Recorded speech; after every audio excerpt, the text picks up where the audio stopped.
It's phenomenal all the way around. And so I think when you're around things that are phenomenal, you become phenomenal.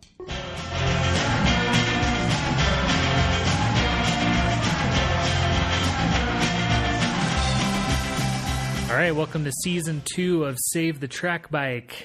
It's been a while since we brought you a new episode, so I'm particularly excited about today's episode. Got Eamon Lucas from Specialized Rocket Espresso. This is the weekend after Milan, Red Hook Crit. Let's see. It's been a crazy summer. Sorry that it's been so long since I've released a new episode. I've had a crazy summer as well. Before we get to the episode, I do have some updates. We got a new sponsor. They're called the Bicyle Broker, based out of Denver. It's a bike shop out here. Yeah, let's see. I'm a State Bicycles ambassador now. I'm about to build up a new Undefeated, their new colorway. It's really beautiful. I can't wait to show you guys. I just got a new Black Label kit, which is like, for the money, is one of the best kits I've ever worn. If you want a discount on that, just go visit the Instagram or visit the website. You can find it through there. 15% off. Yeah, I'm forgetting how to podcast. So let's just jump into this episode.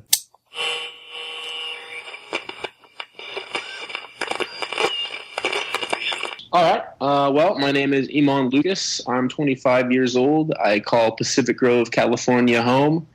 I'm currently located in Alkmaar, Netherlands. And yeah, just a normal 25-year-old guy that likes to ride bikes and drink coffee and surf.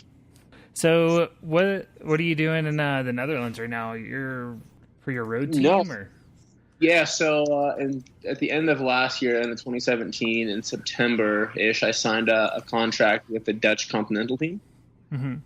And so I signed the contract with the Dutch Continental team. They're called Delta Cycling Rotterdam, and I moved to Holland in November and have my own apartment. I rent a studio from Lawrence Tendam, who's an old veteran world tour rider, and he's now like my dad and my mentor, my coach and my friend. He's like 6 guys at once. I live in Holland and I race full time in Europe this year, and just full gas, man. It's still not going to stop until the middle of October. So that's what I'm doing in Europe. I kind of want to get into a little bit about your history with cycling and how you got into bikes.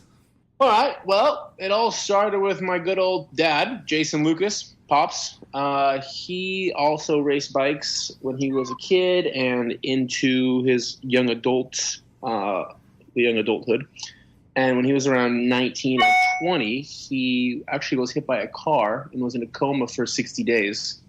And so any ambition he had of, going to the next level or developing into what he wanted to be was a pro, ended because, he just was almost dead. But the passion stayed in the family, or stayed in the blood, and he recovered well, and everything's well with my dad, and he's good. But when I was born, it kind of got passed on to me, and I, from a young age, was, I would say, groomed. I was being groomed to be a bike rider, I think, as he tells me now, and I think, going back through all the Tour de France stages I watched on TV and training stuff that I read in books, or he would have me read because he ended up being a personal trainer and had his own gym and his own facilities. And so it was just, really just in my life ever since I can remember. So I started racing BMX when I was young, like any kid does that, probably finds himself on a bike. 6, 7 years old, and I crashed. I sucked. It's terrible. And I never wanted to race a bike again. Like, I'm never coming to the track again. It was embarrassment. I'm crying. I got blood all over me. Anyways, he was like, no worries. It's okay. Like, just, it's okay. I love you still. You did great. And then I got into middle school, and everybody started kind of getting mountain bikes and downhill bikes, and like every middle schooler, does that, lives in the mountains and has trails in their backyard. So I rode my mountain bike all around. I started racing. I did a bit of racing at Sea Otter Classic in Monterey, California, just in my backyard. I raced some slalom and I raced some 4-cross and was terrible at it. I never did any results or anything. And then he just gave me the idea, why don't you get on a road bike? Why don't you try racing the road? I was like, yeah, I don't think that's cool wearing spandex and shaving your legs and doing all that stuff. But like I grew up watching the tour, and I knew my dad was a pretty good bike rider when he was a young adult, and he's always been the type of guy that said, until you've done something, you can't really judge it. You have to, try it. And if you don't like it, you don't have to do it. But it's, smart to just try everything in life that's healthy for you once, so that you could really have an idea. So I say, okay, I'm trusting my dad, and so I said, okay, I'll try it. So we were the same size, same height at that time. I'm a little taller now, but he had a bike for me, shoes and everything.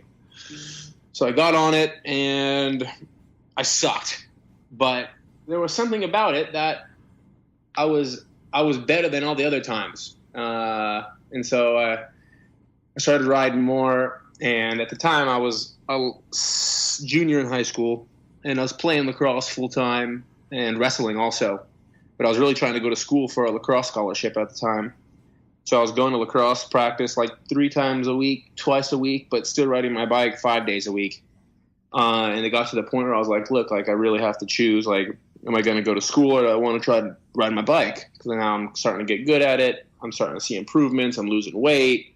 People are, noticing. So as a young man, that's, attractive to you when people start to compliment you and, oh, you're starting to look fit and, you're starting to get, skinny. And so I was like, okay, I'll try to ride my bike. And I was doing some grassroots racing in Northern California, and I was starting to get some results. I wasn't really winning, but I was, on the podium, top 5, almost winning. And at that time I was racing for Voss Racing. It was a local club team in my area. And they really did a fantastic job. A few guys on that team really made sure I got to the races and, I had a budget to race. And it was really just awesome. Because without that, I wouldn't have got the springboard opportunity. Later that year in 2010, I raced for Larry Nolan's old Specialized Junior Development team out of Northern California. And there was a fantastic opportunity. I was only on the team for 1 year and really took full advantage of it. With Larry, I got my first opportunity to race on the national team. I went and did my first junior nationals and was second in the time trial, I think 6th in the road race and 7th in the crit or 4th in the crit. I went to Europe, like I said. I also made the junior national team that year and also was second overall in the Junior Tour de l'Abitibi in Canada as a Nations Cup race in late summer before Worlds. So then I was really like, wow, I'm actually kind of a good bike rider, I think. And I think if I dedicate myself 100%, I can be a pro. And my dad was fully behind it and always believed in me and encouraged me. And, with the support of Larry and his connections with the national team and the national team really fostering my international development, I decided, look, I'm not going to go to school for lacrosse. I'm a senior in high school. I'm going to graduate. I'm going to go back to Europe and try to be a pro because that's where the best guys are in the world. And so at the end of 2010, I signed a contract with the old Cal Giant team, the elite team out of Northern California that's now a sponsor of Axel Merckx's Axion development team that every guy on the World Tour now rode for them. So I rode for that team for 3 years and continued my development with the national under-23 team with being directed by Mike Sayers and Marcello Albacini and Jim Miller. Started to get some results internationally in Europe as a 2nd and 3rd and 4th year under 23. That was a fantastic block in my life. Really taught me what it was to suffer and to push and to, grow as a man and to become cultured in the world, I should say. Really made me who I am today, I think, those formative years. And I really have some friendships that I think will last a lifetime from those trips. I signed my first pro contract in 2015 with IRT Pro Cycling, a continental U.S. team out of L.A. That team folded at the end of that year. And then I signed with Astellas, and that took me out of Europe for 2 years because they were a more domestic criterium-based team. But in 2016, I didn't have contract, and I still wanted to race my bike, and that was the only job I could find. And so I came back from Europe, and I really focus on the criterium-based side of things, and I'm really thankful now in hindsight that I did because, if you think about it, a crit is just the last hour and a half of a road race, and you need to learn how to win a road race, and you need to, have the repetition. And the only way to do that is to race 70 crits in a year. And I think on Estella, so my first year, I won almost 10 races, and 2 of them were at the NCC level. And, I really started to understand the fundamentals of the finish and the importance of, X, Y, and Z, and your energy expenditure and training. And I was coaching myself in 2016, and everything was really starting to click, and there was a momentum. And I was like, okay, look, like maybe I want to go back to Europe now, and give another shot. I'm older, I'm stronger, I'm better. Lawrence Tandam, who I now rent my apartment from, World Tour rider, awesome guy, kind of a hippie, but not really. Just kind of a live slow, ride fast type of guy, I should say. He was living in Santa Cruz at the time, and that's not so far from my house. So we were training partners, and I was like, look, like I want to go back to Europe. This is what I did when I was an under 23. And, he's like, okay, like I have some options. Maybe I can help you get back there. And so at the end of 2016, he reached out to his contacts and was like, look, I have an American sprinter. I think he deserves another try in Europe. And so those teams came back and said, look, he needs to win more. His sprint files are good, but he's not winning enough for us to think he deserves a contract. So he came back to me and said that. Then in 2017, I made my own team because Estellas ended up folding also, unfortunately. But at the end, like I said, I had my best year I ever had. I was great. I was developing. I was getting results. I was winning. But I had no team. And so 4 riders from that team and myself ended up finding our own budget and our own sponsors, and we made a team called Crit Life. And we were kind of like the pioneers, the bad boys of the NRC, NCC, PRT, American domestic scene. We kind of did what we wanted because no one could tell us what to do because we were our own bosses. And we, drove around in our team cars with our Sea Sucker racks at the time, our sponsor, and we just showed up to crits and partied and won. Like, really. I hate to say it. We just did. We just, whatever races we went to, we would win. If we didn't go home with $1,000 each that weekend, it was a shit weekend. So, I think I won 16 races that year myself, and the team won almost 40. And we won, we won GCs of, Tour America's Dairylands. I think we won GC of Intelligentsia's Cup. We were just on fire, man. And so I went back to Lawrence because I still had that back burner ambition to get back to Europe. And I was like, look, Lawrence, I won almost 20 races. And I went to Belgium in the late summer, and I won 3 races in Belgium. So, like, if you can win in Belgium, you can win anywhere. And, I was won in a breakaway, won in sprint, won solo. I was, really just all over the map and really on fire and on a roll of my development. And he saw that, and he was like, okay, he went back to those teams, and it ended up working out that I got this contract. And now I'm in Europe, just, racing with Quick Step and Pro Tour guys. And it's pretty unreal. It's pretty humbling, actually. Everyone is amazing. It's incredible, the level, like the big boy level. Yeah, that's amazing. So how did you get introduced to fixed gear crits, and how did Team Specialized Rocket Espresso happen for you?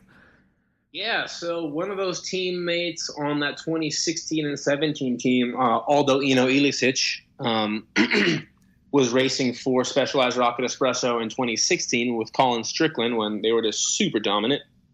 And then Colin moved on to his own team, and Aldo stayed with Specialized Rocket Espresso and kind of became the captain of the team and saw my riding abilities within that last year plus and thought I'd be a good addition to the team. And, I'm really grateful for him, finding me that spot on the team at that opening level.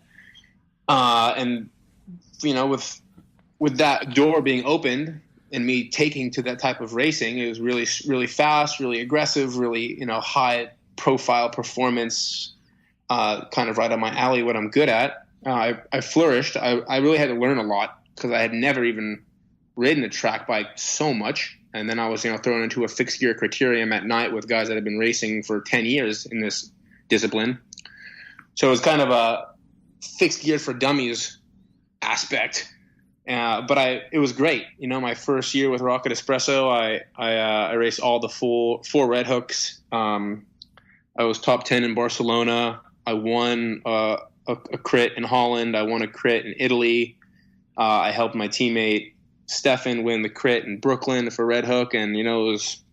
I'm so thrilled to be a part of the red hook community now and the fixed gear community, because it's such a different niche. You know, it's not like typical chicken and pasta, massage, go to bed. It's show up at the race, see your homies, get a beer, kick back. You know, it's about the racing, and of course, every bike racer and bike rider likes that competitive feeling, but it's really about the camaraderie and the fun, and this is a different light, and it's really, really comforting to see cycling have that aspect in it right now. And a lot of pros and a lot of big sponsors are embracing that aspect, actually. Like, for instance, my Rocket Espresso contract states that I have to attend after parties and pre-parties. I don't know any other paying contract that states that, you know, in the contract. It's a really cool thing, I think. Yeah, I think so too. I think so. I'd be interested to get your opinion on what you think, since you kind of have your foot in like the pro road world and in the red hook world. I'm kind of interested to get your opinion on why you think that is growing so much, and what you think like road cycling can like kind of learn from that. Yeah, I just think it's people are sick and tired of the one-dimensional aspect of cycling, man. It's just becoming boring. I mean, how many races can you go to and eat chicken and pasta and go to bed before you're sick of it? I mean, let's be real. I mean, you can be a robot for only so long until you need to have some fun. But I really think that mainstream cycling can learn a lot from these new events: red hook, gravel, fat tire, everything. I mean, like I said, when you go to like a pro road event, no one's smiling. Everyone's there to do a job, which is good and bad. It's nice to know that everyone's focused at work. You know what I mean? Like, everyone goes to a UCI 1.1 or HC race because you have a paid contract to race your bike. But that doesn't mean you can't have fun before the race. And it's really frustrating, you know, knowing the red hook side of things so well, and knowing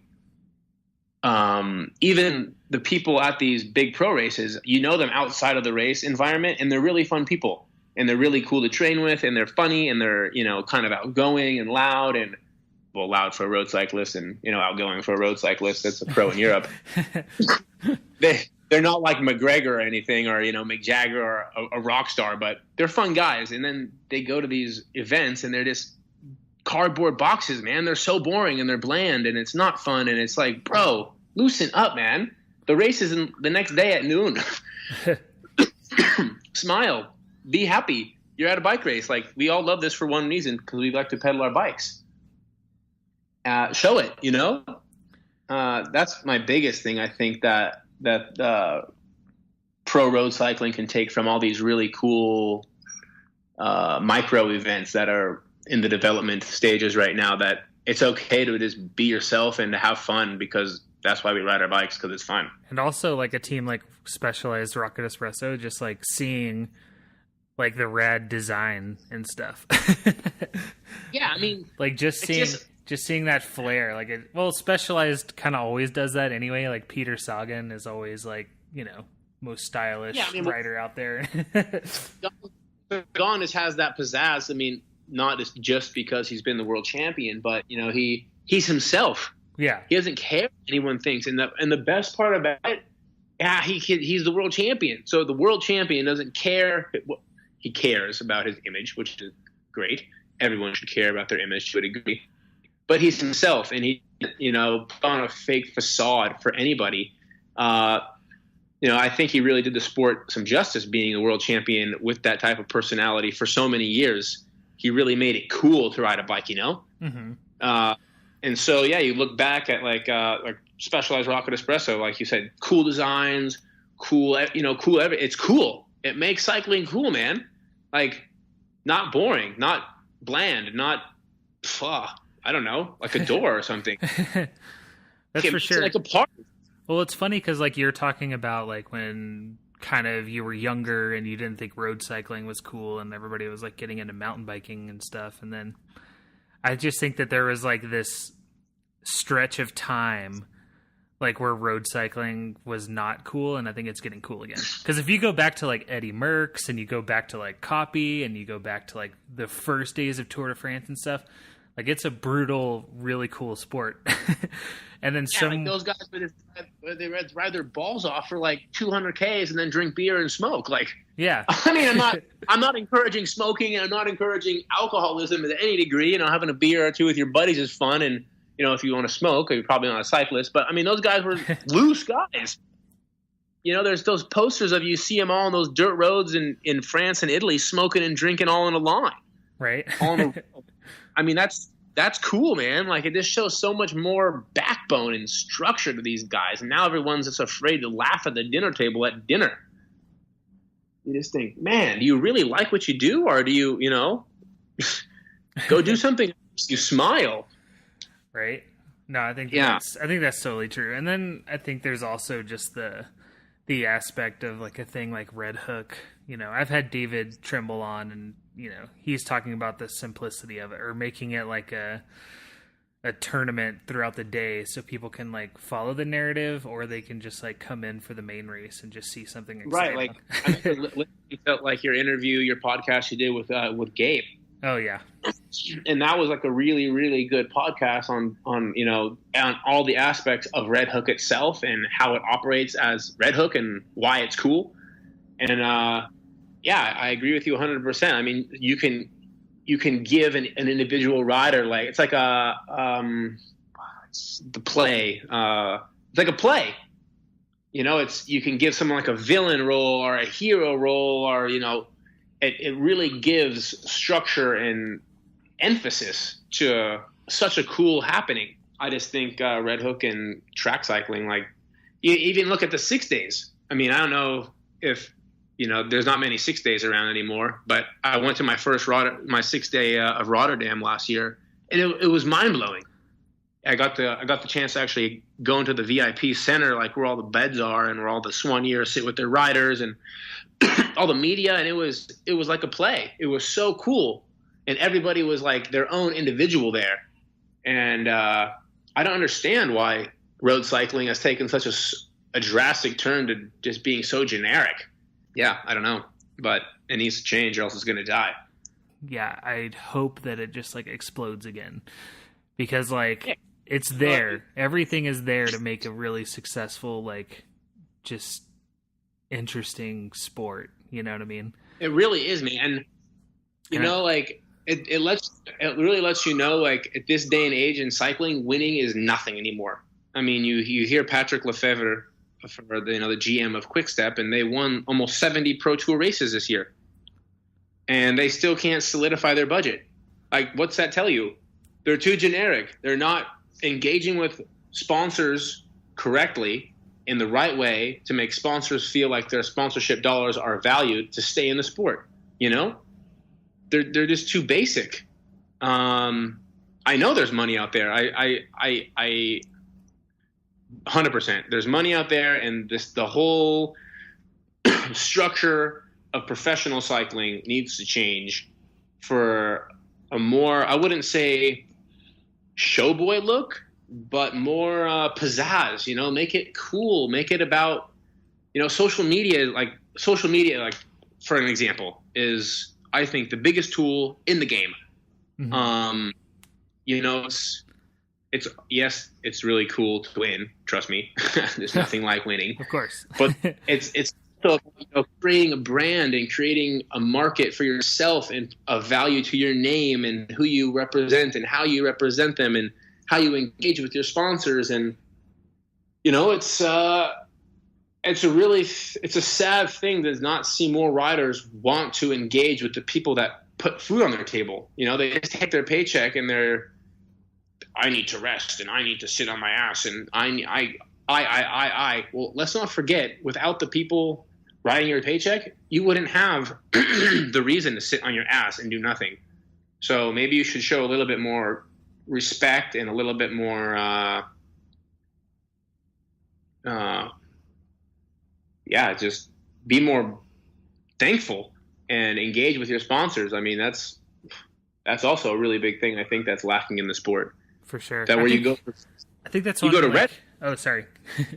Yeah, sorry. You go to Red Hook, and everyone is just making awesome content, and everyone is super stoked for the sponsors, and it's cool, like it's everything road cycling's not. And I think if you had the millions and millions of dollars put in, the teams that are putting millions and millions of dollars in to the road cycling, if you had that same attitude and that same drive, I think you would be really surprised in the turnaround, and more teams and more money and more everything on the road side of things. So that's what I really also think that pro cycling can take from all these cool pop-up events and pop-up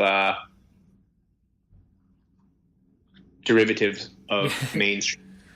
Yeah, for sure. I think it's really interesting to hear you say that too, and just like also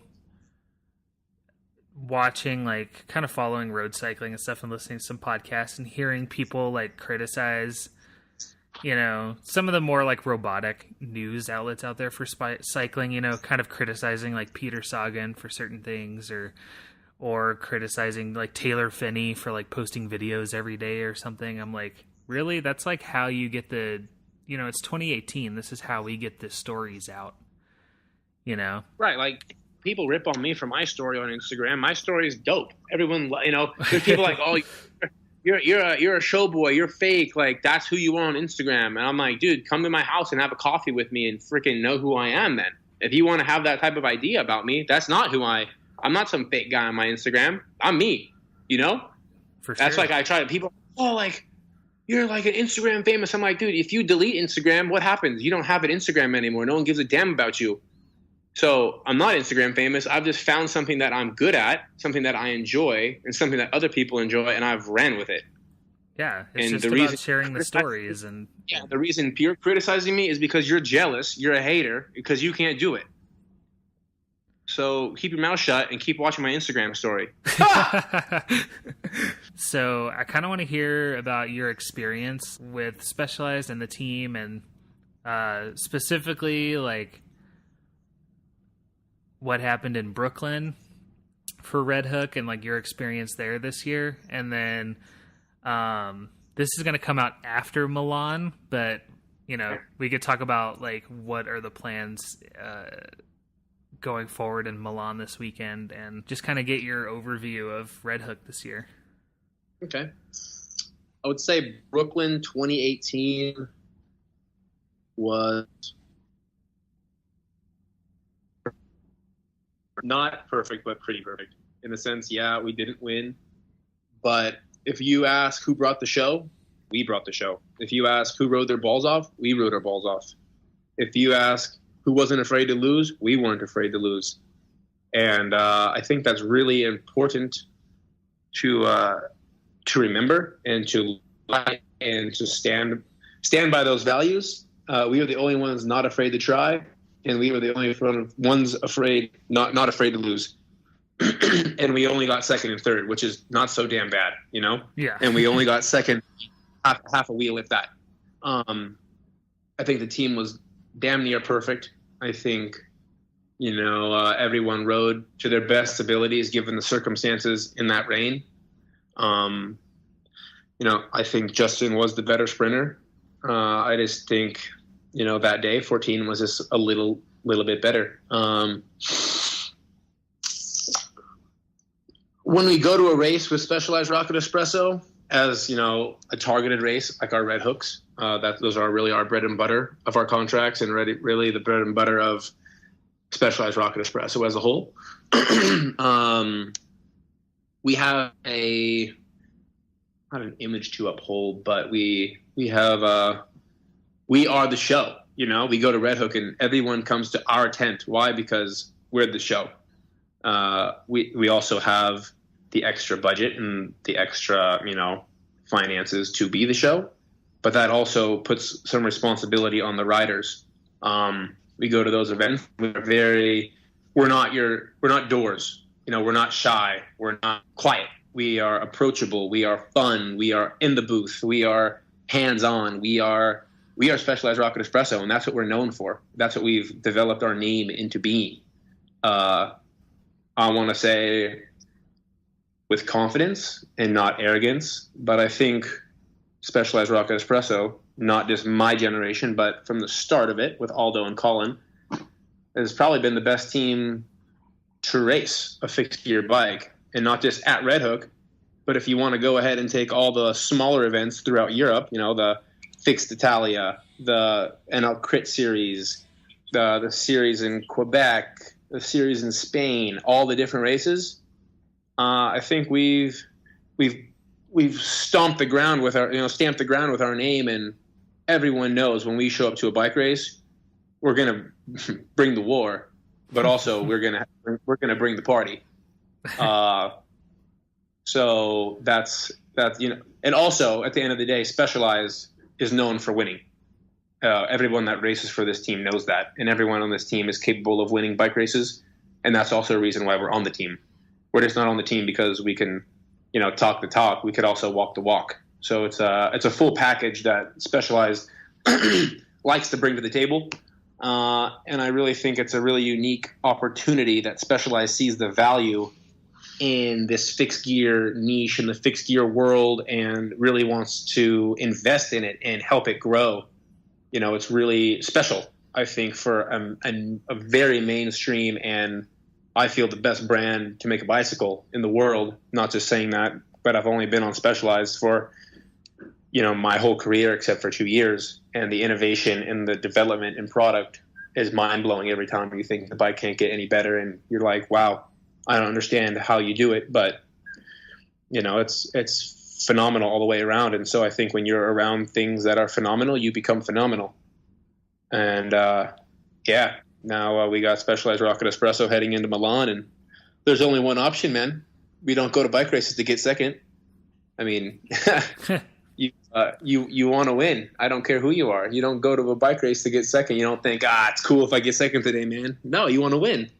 You don't train your ass off and suffer and sacrifice and whatever you want to call it to just hand over the win to somebody. So yeah, it's the last Red Hook. Justin and Alec are tied for the overall. We're winning the Team GC right now, and coming off the last 6 weeks of me racing in Belgium at having almost 1.1 UCI races in my legs. I'm pretty damn fast right now. So between Justin and Alec, I know they're also going good. I know old man Schaefer, he's always got the diesel engine ready just to rumble. Gus has just wrapped up a lot of endurance. I don't know how snappy he is right now, but he's also been a pro, and he'll also ride his bike. And I know the two girls on the team, Carla and Raf. Raf's the favorite to win, like she won in Milan, or she won in Brooklyn. So everybody's really looking forward to having fun, but we're coming to win. End of story. I think another one of the cool things is at Red Hook is just how many people, like you mentioned, like content coming out and stuff, just how many people like post the YouTube videos of their perspectives and stuff, so you really get a feel for like what the day is like. So I always love seeing that stuff. I'm pretty hyped. I just got a new I ordered the GoPro 7 yesterday, and I got a new DSLR camera, so I'm about to be firing off my vlogs like a moaf. Nice. What'd you get for your camera? I got a Canon 5D, and I got a 16-35 L Series 2.8 lens. Nice. I'm a filmmaker too, so I always have to ask. Oh yeah, no, trust me, I'm all about it. I can't wait to start making some sick content this week. Yeah, that's rad. I can't wait to see it. Yeah, man. So off topic, what are you listening to while you're training right now? Like when I'm listening to music? Yeah. Or podcasts, or whatever you're listening to. No, yeah. It depends kind of what I'm doing in my training. If I've done a lot of intensity this last week and a half, kind of to sharpen up, and you focus a little bit more on endurance for the road side of things, but not so much high-end VO2 max stuff. So this week I've been banging a lot of Euro trance, high cadence, high BPM. Let's see. I'll go to my playlist. Got my phone in my hand right now. So Ferry Corstens, Hardwell, Avicii. This, a bunch of like Euro dance, Euro trash, fun stuff like that. Ale and Fila. If it's really like a sprint workout, I got some heavy metal. I got some like Of Mice and Men. I got like a Treyu. So some really aggressive, like just full gas, in your face, aggression music. And then when I'm just cruising, trying to look good, I got like G-Eazy, Jay-Z, Biggie Smalls, maybe if I'm feeling lit, Lil Pump, a lot of diversity in the music right now for training. So we're almost out of time. Is there anything else you wanted to touch on before we head out? No, man. I mean, just like I said, I'm really, as an advocate of both sides of the sport, I dabble in the road racing and the professional lifestyle and life in general. And then I dabble in the fun, electrifying fixed gear side of things. I really hope I have done my job as an advocate in both fields. I don't love one more than the other. I love them both for different reasons, but I love them the same.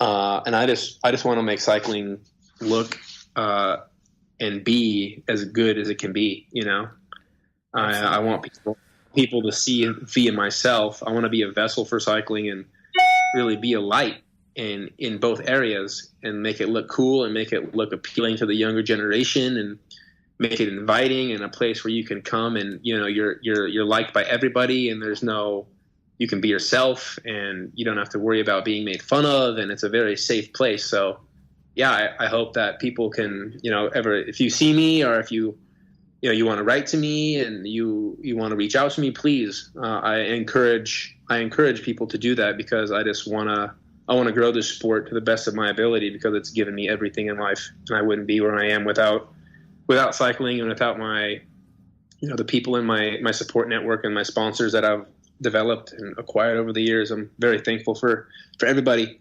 So if I could do anything for anybody else in my best means, please reach out to me. Yeah, do you want to take a second and shout out your Instagram and your YouTube channel and any sponsors you want to shout out to? Yeah. My Instagram is Eamon. It's EAMON _Lucas, LUCAS, all lowercase. Eamon. So it's at Eamon Lucas. My Instagram or my YouTube is just my name, Eamon Lucas. Same with my Twitter. Everything's just Eamon Lucas. Just keeps it simple that way. I want to give a shout out to all my sponsors, man. They just keep my life going, and without them, I wouldn't have the opportunities to do what I do and provide for myself and provide for the people that I love and care about. So Specialized is huge in that. Delta Cycling Rotterdam was huge in that. SP2 Life, Fresh Beer Lena is huge in that. Oakley, Sporks, the people in my life, Lawrence Tandam. I wouldn't be where I am without Lawrence, for sure. My dad, Jason Lucas, huge. Larry Nolan, phenomenal. The list can go on and on, but those are really my main benefactors and people that I really feel that are in my life every day, making sure I'm getting the best out of myself. So those brands and those people I'm forever in debt to. Thank you so much for coming on, and I'd definitely love to have you back sometime. Awesome, man. Well, maybe if one of us win Milan, I can come back and we can talk some shit and get hyped. Right? Cool. Thanks again, Eamon. Yeah, man. Josh, I appreciate your time. Thank you, sir.